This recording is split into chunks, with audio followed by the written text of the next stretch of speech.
Hello everyone and welcome to another video where we look back on my riding career. I know I've said it before in videos, but my riding career felt like a different life than the life I'm living right now.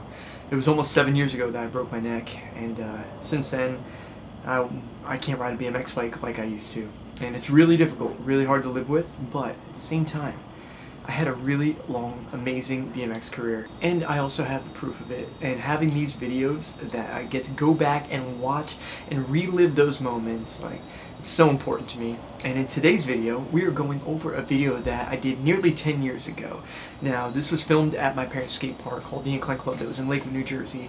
A lot of you that follow the channel, the skate park closed in January 1st of 2018. It was pretty much a year after I broke my neck. And just thinking that skate park is gone now, and I can't ride BMX anymore, that's the reason why it feels like a completely different life, because so much has changed with my life. But back to the video, we're going to be watching the 120 minutes at the Incline Club.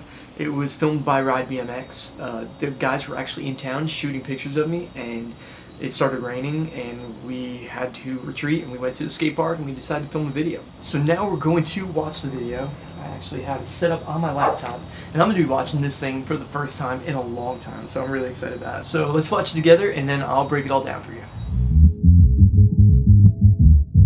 Hey, it's Scotty Cranmer. We're here at the Incline Club in Lakewood, New Jersey. It's my home park, and we're shooting pictures today, and it's raining outside, and I figured we'd come to the skate park and get some footage before all the scooter kids get here. And we got a 2-hour window, so let's get to work.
So that brings back a ton of amazing memories at that skate park.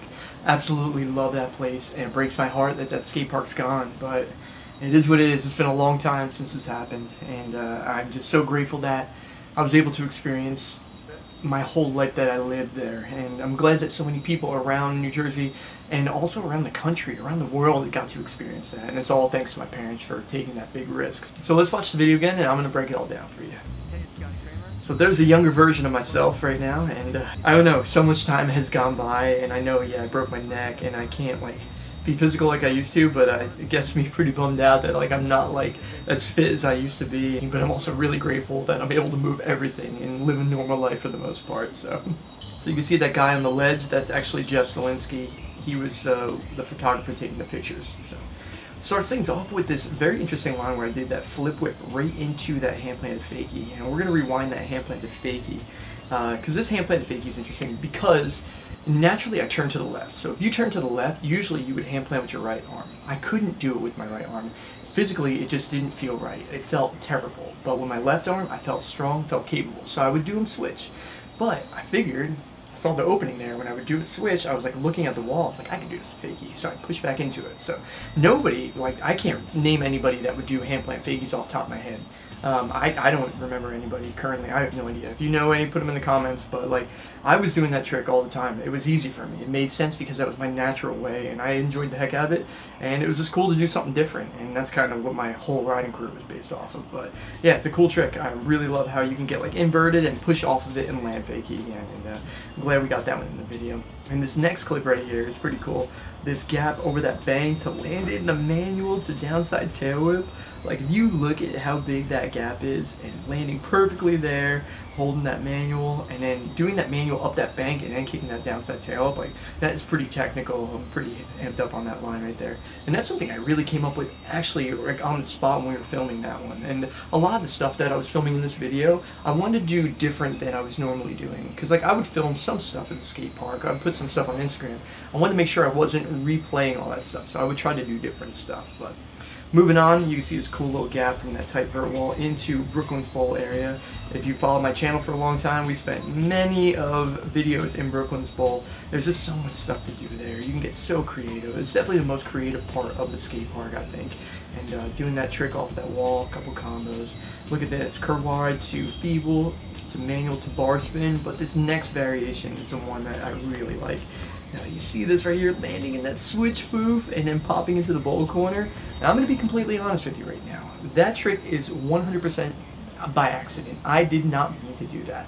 I was supposed to do a feeble grind to 180 and do a fakie trick, but I messed up like the rotation. I started falling into the bowl and I just went with it and it turned into a really cool clip. So yeah, that only exists because of an accident, which is pretty cool. Moving on to the other section of the skate park, truck driver, switch bar spin, and then right here you can see like under flip, like invert table right there. I don't even have like a recollection of doing that trick at all. Like, I'm not somebody who was like a backflip table guy. As I watched it back, I didn't realize I was like dropping my shoulder so much doing like an underflip, which is really cool. And it looks way better than like, I don't know, it felt. And there's a lot of tricks that are like that, but that definitely was pretty cool. Like, and I'm glad that made the video as well. So this is where you'd see me riding the skate park the majority of the days, riding that middle area, because I was practicing for competitions at this time. So a lot of my tricks I'd be doing on repeat for stuff that I would do in the X Games. But right here, this is a big one. Lucky to toothpick and then a cork 720 tire grab. We will rewind this whole clip. Let's go right back to that wall right there. So this wall became a sub box for me. Like, it was a big wall. It was a 6 foot quarter pipe, and it was probably, I guess, like 7.5, 8 foot wall, probably 8 foot around there. So it's about 14 feet up there. But I don't know, I felt normal on it. I felt comfortable because that's why I rode every single day. But landing in that Lucky and then jumping the toothpick and then just falling right into it, going straight into the cork 720 tire grab over the spine. I love both angles right there. I think that really makes the trick look cool. And that's one of my favorite tricks of all time. The 720s always were my worst trick growing up. I would land them one day, lose them the next. It was just on repeat. And yeah, when I finally learned that trick, I was so proud of it. And I just wanted to do it everywhere I could. And actually the last trick in this video is actually a version of that cork 720, but we'll make it there in a second. So this part of the video is pretty cool. I like the combinations I came up with. We're going to rewind this one because that's pretty technical right there. I don't know if you guys fully understand what I just did. We'll do this one in slow-mo. We have a 270 straight double bar spin, 2 switch toothpick, and then pop it in fakie. And I'm going to be completely honest with you. When we were filming this, I came up with this on the fly, and I actually came up with this trick that's right here and the next trick right on the fly of how I was going to do this one, because I wanted to do Smith on both sides and do fakie versions of it to kind of show how well-rounded of a rider I was. That was my game plan with this. So this first one's really cool. Doing that switch Smith to fakie, I've never really done it off of a ramp like that before, like going in fakie, and it worked no problem. It looked really smooth. Really liked how they filmed it as well. But here's the second one. One-handed tail whip, landing in a Smith and then jumping fakie out of that, popping out of that one as well. We're going to rewind that one again so you can see how it's getting broken down. You got that one-handed tail whip coming around, wait for that bike to come around, catching it, and just fall right into that toothpick. And it landed so smooth and went right into that half cab out. I'm really happy on that trick. Next one, tail to manual. This is starting off the line. That leads us over to the spine right there. That is a 360 double truck. So once again, straight throw, double bar spin. We'll rewind that one nice and slow for you. This next trick is a trick that I feel like a lot of you probably have never even seen before. This is an X-up wall ride. So you actually do an X-up, turn the bars backwards, hit the wall while the bars are facing the other direction, you pop back in. So this trick is actually a trick I learned when I was like 13 or 14 years old, being super young. And I remember seeing it in magazines and videos, and I would even see people at my skate park do it. I'm not saying the trick was common, but like nowadays, it's like a trick. If people have seen it like in person, it would blow their minds, because the trick just doesn't exist anymore. Nobody's even really doing wall rides out of quarter pipes anymore. Like that ramps like kind of don't exist. BMX has changed a lot over the years. So that trick right there, it was crazy. Like my little brother right now, I try to get him to do it when we get opportunities like at wall rides. He hates it, absolutely hates the trick. But for me, it was a piece of cake. And then years later, I was able to bring that trick back and put it in this video, which was really cool. So next trick, once again, straight double bar spin over the spine. And I'm just going to pause it right there and tell you a quick story. At this point in my riding career, I was looking to be different than the other riders that I was riding against at the competitions. So I know a lot of them were doing bar spin, catch, bar spin. I was like, you know what, I'm going old school. I'm going to do straight double bar spin. So I raised up my seat a little bit and I worked on that, and I was able to do them a bunch. I was even able to do them dropping, which was super cool. I actually did a video talking about that one a few months back. But the double bar spins felt cool, they felt fun, and I loved the trick. Absolutely loved it. And here we go right into the last clip. This is the corked 900 on the 7-foot quarter pipe, and look at that trick coming around, so aggressive, so crazy. We're gonna slow-mo this one, rewind this one back. So let's break down the rotation right here. A 900 is 2.5 spins. This one's corked. You can see I am upside down for a second, and then I flatten back out and go right into the transition.